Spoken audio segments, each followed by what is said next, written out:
départements français seulement épargnés par la sécheresse, les Côtes-d'Armor et le Morbihan. 87 départements au total sont soumis à des restrictions d'eau. 41 sont en situation de crise.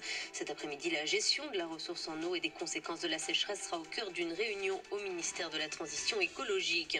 Un fonds d'1 million d'euros contre les féminicides annonce dans le journal Ouest France de Marlène Schiappa, la secrétaire d'État chargée de l'égalité entre les femmes et les hommes. Sa modélisation est pour l'instant lancée dans 3 régions, Pays de la Loire, Nord et Bourgogne.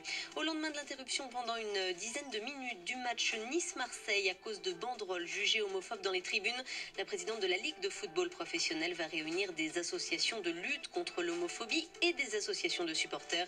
Cette réunion se tiendra le 5 septembre, précise-t-elle sur France Info.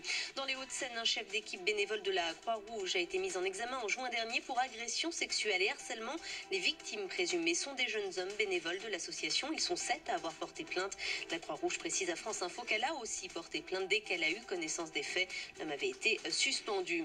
Le patron de la SNCF, Guillaume Pépi, se félicite de l'augmentation de la fréquentation des trains cet été, plus 7% par rapport à la même période l'an dernier. C'est au-delà de ce qu'on imaginait, affirme-t-il. Pour Guillaume Pépi, les gens font de plus en plus attention par rapport à la planète. France Info. Et tout est plus clair.